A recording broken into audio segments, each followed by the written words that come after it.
We'll start mainly with the income tax because that is the major tax as we go statewide. That's the one that's most frustrating to people.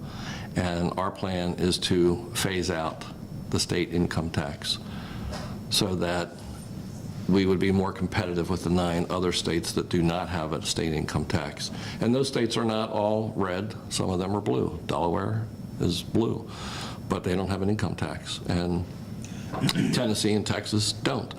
And it's very frustrating for people who have a small business because 94% of the small businesses pay their tax through the income tax, not through the corporate income tax.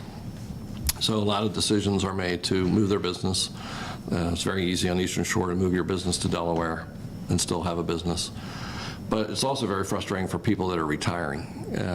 You know, if you have a pension and you're getting taxed on your pension, you're a police officer and you're only 45 years old, you can retire, but you still could live in Maryland. You know, maybe you're a Baltimore City police officer and you can move to Havre de Grace and be a police officer. So we would, you know, but we're losing all of that base. Firefighters, you know, anybody that is getting a pension is really thinking about every time I'm somewhere, they're saying, I'm retiring in 2 years, I'm leaving Maryland. That undermines your economy. So we need to get those people here to really build our base, because here's how it affects the rest of us. Fewer people will be buying the Sun.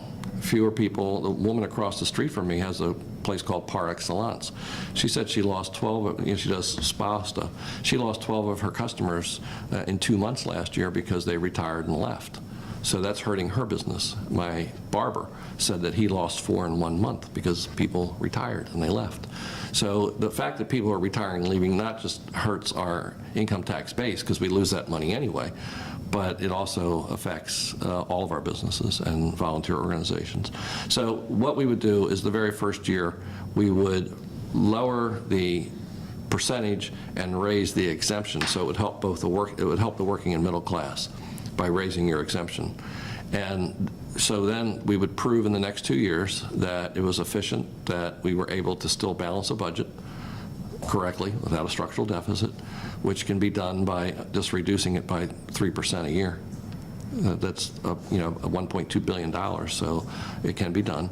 We would show in the first 2 years that just having that money leave that way would still keep our economic base good, with new jobs coming in and new things like that.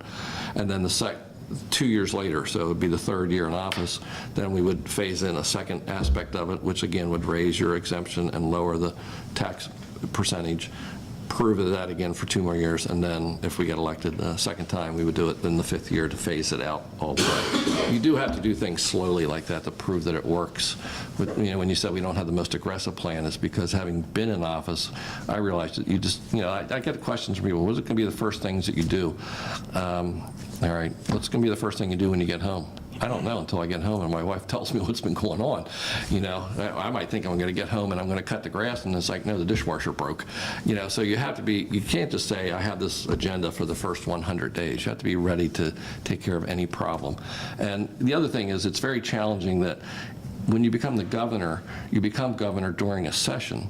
So the first 90 days, you're actually working with the legislature, and so it might not be putting in all your legislation that first year, especially this coming up in 2015, because you're going to have at least 50 new members, and it's going to be new for them to learn what it's like to be there.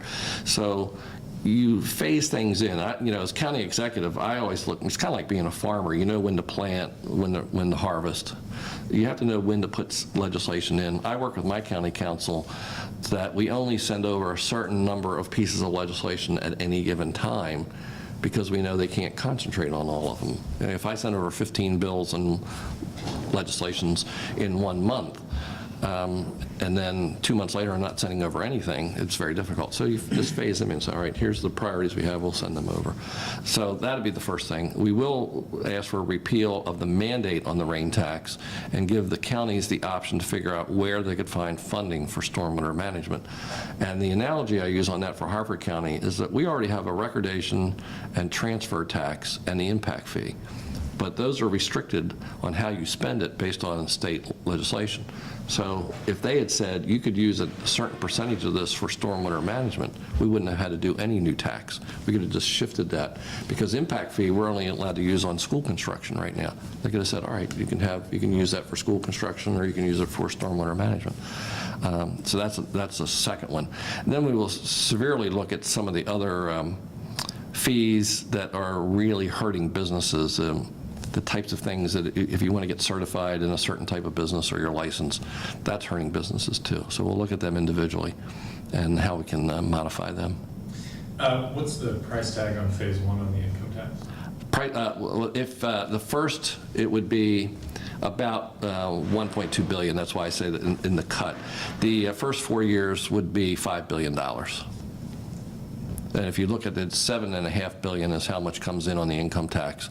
So the first 4 years, I'm sorry, would be $5 billion. The cumulative cost. Yeah, well, it'd be 1.2 a year, savings 1.2. So I don't do that kind of math that the Democrats do, where it's like, all right, it's 1.2 this year and 1.2 next year. I don't do, oh, then it's 2.4 next year, and then it's 3.6 next year. I don't do that addition. I just say, all right, each year it would be a reduction of 1.2 billion.